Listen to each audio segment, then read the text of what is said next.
So if you've been watching my channel, you know I just recently started my brand new series called What to Expect. And with that comes a lot of research, a lot of film analysis, going into that, looking at all of the statistics and preparing those videos with a lot of editing, talking about a lot of teams' expectations for the 2023 season. But I want to take a step back from that today, and I want to talk about the NBA and particularly the Miami Heat. If you don't know by now, I am a Miami Heat diehard fan. And with covering all of the hottest news in sports, sometimes you don't get to talk about your favorite team. And that's perfectly fine because I'm not a biased person at all. But I do want to take a minute to give Jimmy Butler, Caleb Martin, Gabe Vincent, all of these guys their flowers and talk about some of the things we can expect in this upcoming series. Now, with that being said, there's a lot that we have to talk about. And I'm going to come out with a series analysis with some notes, look at some things, watch some games over again, and talk about everything that I really have with a deep dive of the series. And I can guarantee you we're going to cover this series. The Miami Heat in the finals. No LeBron, no D Wade. Jimmy Butler got us there in the bubble because something feels different about this series in particular. So I'm covering it, and I really have high expectations. It's going to be a hard series, the best team we faced as of yet, but I think we can get it done. Now, with Jimmy Butler, a dog. Now we gotta remember, D Wade retired. We had Chris Bosh. He had the health situation, and now when Jimmy Butler came to the team, it was a new direction. He came from Philly. He was at Minnesota. He was at Chicago. He was at all of these different destinations, and it was kind of like we're getting him. But is he that superstar? And being a Miami Heat fan, we've been in talks and links with all of these superstars. Whether it was Bradley Beal 1 year, Kevin Durant 1 year before he went to Golden State, he was supposed to come to the Miami Heat, and we've never gotten that true superstar. So when Jimmy came to the team, it was a lot of question marks. Didn't know, was that the player to get us over the top?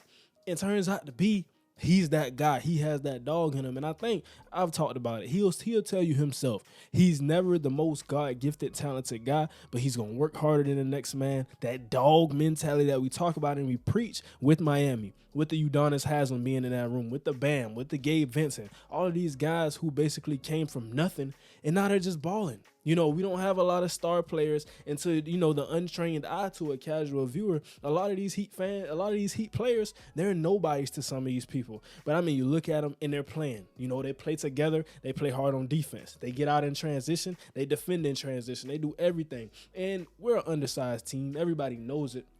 But it's just kind of crazy because when you have that Cinderella story, and I think this is truly a Cinderella story, the Miami Heat can make history on top of history that's already been made. We brought in the play-in tournament. I wasn't really a huge fan of the play-in tournament. I wondered, why is it necessarily there? Because we talk about the regular season, guys sitting out, load management, does it matter? Does it not matter?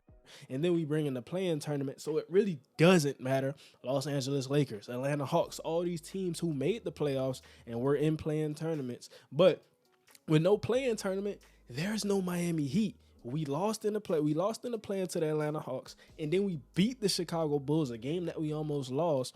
And now we're the first team in the play-in to make it to the NBA championship. The first team in the play-in to make it this far, and that has to be celebrated because a lot of people want to talk about this series, and I understandably so, that a lot of people are basically giving this series to Denver. I can't fight against that, but I do think, like I said, to an untrained eye, I can respect that point of view because Denver, they got Jokic, Murray, Gordon, Porter Jr., all of these guys, all of this star power, names that are known, and we got Gabe Vincent, we got Duncan Robinson, Max Strus.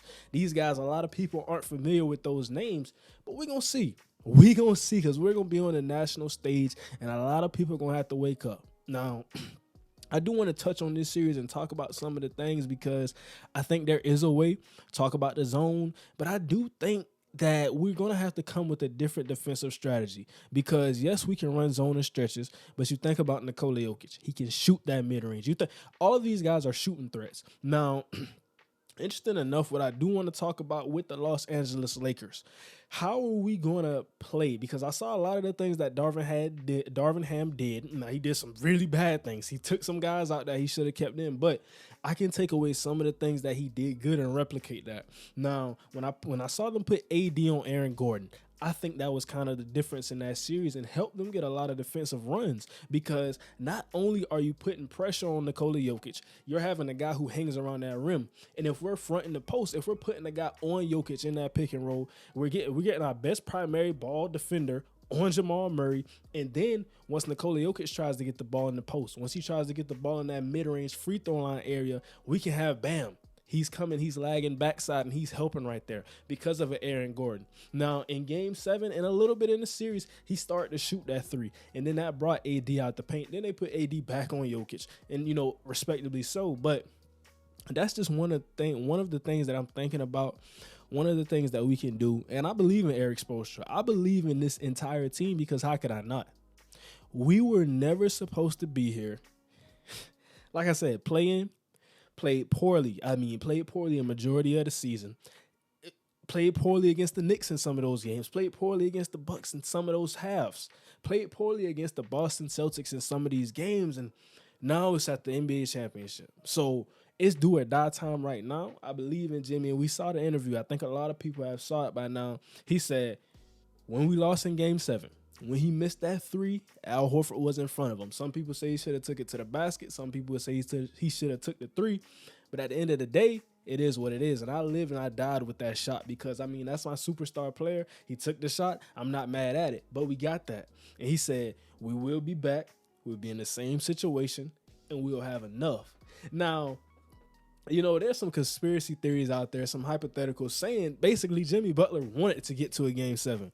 We want to get to a Game 7 just so we can win, just so we can rip the heart out of the Boston Celtics. Now, I don't think that's true. I'm not buying into too much of that. But I do think it's just interesting how we were in the same situation, we had the same guys, and we had enough. So I'm bought into this series. Now, I know the Denver Nuggets. Now, we scheduled the flight to Denver prior to winning Game 7, and a lot of people made news of that. I didn't make news of it because that's the altitude. Having that home game advantage, that's going to be a big thing because if we can't steal one of these home games from Denver, it's going to be in a really tough position. So I think that's the biggest thing, coming out there, hitting them in the face. Now, we're a team who might be a bit gassed, but they're a team who has rested. Have they rested too much? I think that's a question that we got to ask as well. Tyler Hero, I'm seeing some reports on him getting back as early as Game 3. Now, coming off of that hand injury, how effective can you be? Now, I know Tyler Hero, not the greatest defender. He's not a liability, but he's not the greatest defender. He's instant offense. Can he be instant offense coming off of that hand injury? Will it affect his shooting motion? Will it affect his shooting splits? How effective can he be, and how will we use him? Because I'm thinking of that. Now, we saw Jimmy Butler in Game 6, Game 7, some of those stretches. We ran the offense through Caleb Martin. We ran the offense through Kyle Lowry, Vincent, those guys. And Jimmy Butler was just off the ball on the other side of the court. How often can we get away with that against the Denver Nuggets? Will Jimmy Butler have to have those superstar performances where he's dropping 30 plus, or will he be able to sit back and some of those others guys step up? Now, I'm gonna give a special shout out to J. Cole because I read into Caleb Martin's story, knowing his twin, knowing what they did at Nevada. They were two good players, but it didn't pan out for him earlier in his career, and J. Cole got him to try out. Called Caron Butler, got him to try out with the Miami Heat, and we know he was on the two-way contract. Then he got signed. So we got him for about a 3-year contract now, and it's tough. You can tell that he was ready for the moment. He was ready to prove himself. And he'll tell you himself in interviews, he's saying it basically, I know the guys who are drafted ahead of me. I know all of the stories. I know they're supposed to be quote unquote better than me, but at the end of the day, they got to face me. And when they faced him, it wasn't too pretty because Caleb Martin was balling.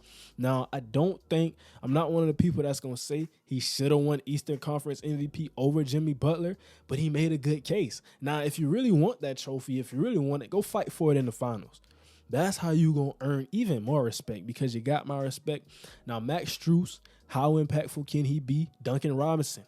Because I think Duncan Robinson is a great X factor. He's going to come in and he's going to shoot threes. We saw it in Game 6, the game we almost should have won, had 2 wide open threes. The first one, he took a dribble, paused, and then shot the ball. The second one, shot the ball on that left wing, missed it.